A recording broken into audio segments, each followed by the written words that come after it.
Blacka Décrypte aujourd'hui va vous parler de l'article paru dans Mediapart. Mediapart qui est un média à part, un média que tout le monde croit libre, mais un média qui choisit ses cibles et qui choisit le calendrier.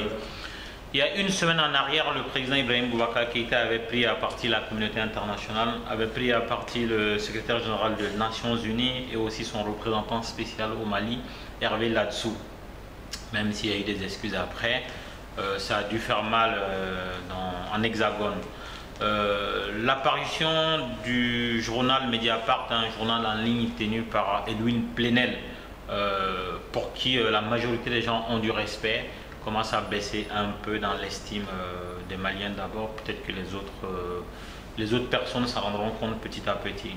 On va en venir aux faits.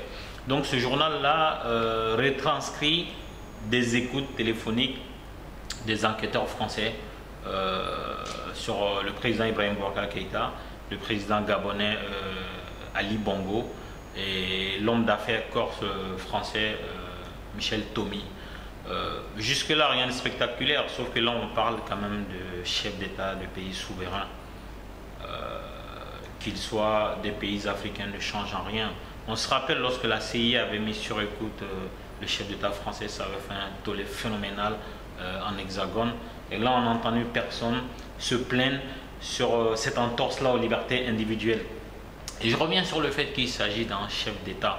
Un chef d'État en fonction, qu'il soit du Mali ou du Gabon, personne, je dis bien aucune juridiction au monde ne peut le traduire devant une justice, on ne peut même pas l'écouter. Alors, si on le met sur écoute, c'est pour quelle fin? Et divulguer le contenu de ces écoutes-là, sachant que l'affaire est en cours au niveau du tribunal, ça sert à qui? Nous pensons simplement que la France, à travers Mediapart, que je répète est un média à part, a voulu piétiner un peu le peuple malien, sa petite lueur d'espoir, suite au discours héroïque du président Ibeka. Le président Ibeka a tenu un discours que l'ensemble des Maliens pensent à l'égard de la communauté internationale. Et quand on dit communauté internationale au Mali, il s'agit de la France, ni plus ni moins. Quand on parle des Nations Unies qui se laissent guider par la France au Mali, et que cette Nations Unies-là ne fait pas son boulot, Mediapart n'en parle pas dans son journal en ligne. Et quand Mediapart se permet de divulguer de façon populaire le contenu des écoutes sur le chef d'État d'un pays souverain, ça pose un problème de liberté, ça pose un problème de démocratie, ça pose un problème d'ingérence. Nous pensons tout simplement que Mediapart est en train de jouer le rôle du journal Le Monde, du Figaro, enfin de tous les journaux français qui servent la diplomatie française, comme l'AFP aussi qui sert la diplomatie française. La ligne éditoriale de ces médias-là n'est plus claire, n'est plus en phase avec ce qu'il raconte officiellement. Un journal ne peut pas se permettre de choisir son calendrier, c'est-à-dire une semaine après une sortie médiatique du président Ibeka, ternir son image de la sorte. Il ne s'agit pas de la personne d'Ibrahim Boubacar Keïta, il s'agit du Mali. Ce qu'on recherche à travers cette publication du journal, c'est de salir l'image du Mali. Et comme le Mali est représenté par un homme qui s'appelle Ibrahim Boubacar Keïta, on cherche tout simplement à saboter les efforts que ce pays-là fait pour arriver à la paix. On cherche tout simplement à maintenir ce pays-là sous l'eau de sorte à ce qu'il ne puisse pas respirer. On va revenir un peu au fait. Il est reproché des choses en 2013 et 2014. Ça veut dire tout simplement que les enquêteurs français et ce journal-là, Mediapart, qui est un média à part, savaient ces choses-là sur le président Ibrahim Boubacar Keïta. Pourquoi n'avoir pas révélé ces faits-là en amont et attendre une semaine après une cérémonie solennelle de tentative de retour à la paix au Mali pour divulguer ces choses-là? Les esprits un peu éclairés pourront juste se poser les bonnes questions et trouver les réponses adéquates à l'attitude du journal Mediapart.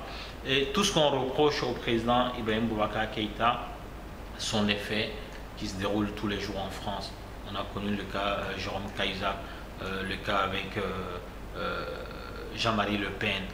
La plupart des politiques français tels que les Balkany, le président Sarkozy, ont des problèmes de ce genre-là. Mais ces problèmes n'ont pas explosé à la veille d'élections ou à la veille de situations où la France a besoin de se redresser. Non, cette fois-ci, ils ont trouvé un timing, un calendrier qui répond aux velléités du Quai d'Orsay, qui répond aux velléités de la diplomatie française pour piétiner le Mali. En fait, cette publication du journal Mediapart est comme une épée de Damoclès sur la tête du président Ibrahim Boubacar Keïta, donc une épée de Damoclès sur la tête du peuple malien. Si vous bougez, nous avons ça contre vous, nous allons le publier et vous allez vous taire. C'est un peu ça, c'est dommage. Le journalisme ne doit pas être tributaire du calendrier des politiques. Le journalisme ne doit pas être tributaire du calendrier de la diplomatie. Ici, Mediapart, ça donne à ce jeu malsain. Ce journal va perdre son âme, comme Charlie Hebdo a perdu son âme en acceptant les 3 millions d'un défilé macabre et honteux le 11 janvier 2015 à Paris. À dimanche prochain.